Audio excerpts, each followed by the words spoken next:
You're listening to The Manning Report with your host, James David Manning. The news behind the headlines.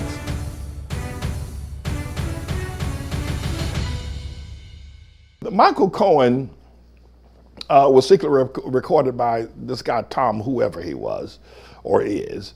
And the report is that he's backtracking on some of his confessions, but it's also reported that he is doubling down on the fact of his lament that he's going to jail and Tribulation Trump is not going. So, Mr. Engineer, please roll that clip. I think it's clip number 2.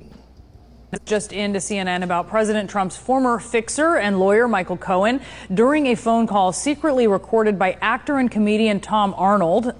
Strange twist there. Cohen revealing that he believes parts of his guilty plea are a lie. This is according to a new report by the Wall Street Journal. Let's check in now with CNN's Kara Scannell. What can you tell us about this call?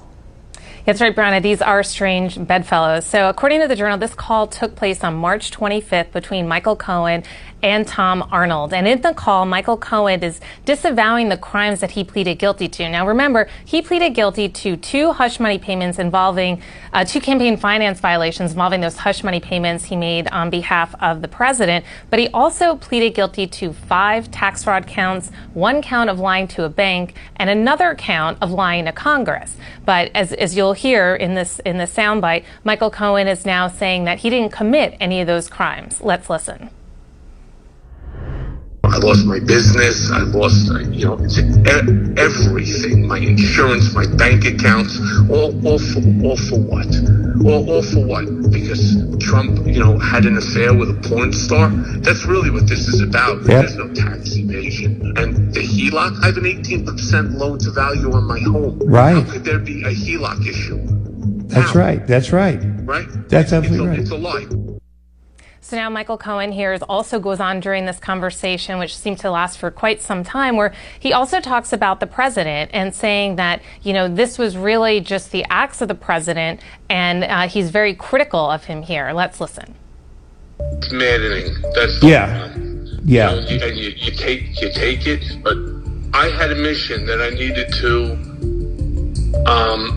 fulfill, and I needed to get the truth out there, and very hard when you spend 10 years taking care of somebody and their family. And look, I always knew who he was and what he was and so on, but it didn't really matter because he's a small microcosm of New York real estate. It's very different when you start looking to seeing what's happening now in the country, right, in the world.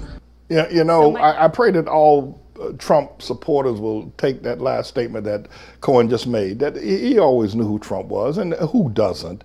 Every last person that bows down to Trump, every redneck in the Senate and in the South knows that Trump is a pathological degenerate. But they say it doesn't really matter because, that's just how it is, and we got other bigger fish to fry, such as safe whiteness. But Michael Cohen is lamenting that he took that posture. And I can tell all you people that are bowing down to Trump, you're going to lose just like Michael Cohen lost his house, lost his business, lost his insurance, lost his bank account, lost his reputation, lost his name.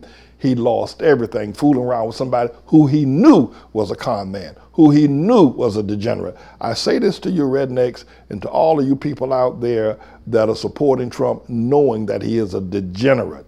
You're going to lose too. You're definitely going to lose, only much bigger than Michael Cohen lost. This is a bit of a news blog we do, looking at spiritual wickedness in high places for the most part, making some observations about it and giving people a biblical foundation to the way of interpreting, rather than have Sean Hannity or Laura Ingraham or Janine Pirro or Anderson Cooper or Rachel Maddow or Don Lemon, Rush Limbaugh interpret what's going on in the world. You come to me and I'll tell you based on what the Word of God says. They'll just give you their worldly, sinful view. But the Manning Report will tell you what God has said, whether to say yea or nay, whether to go or to stay. You'll be led by the word of Almighty God. Come to the Manning Report on a daily basis to interpret the spiritual wickedness in high places, because there's plenty of it that's going on. And so I am he I'm the Lord's servant, James David Righteous Rebel Manning, and I'm here to serve you with news and information.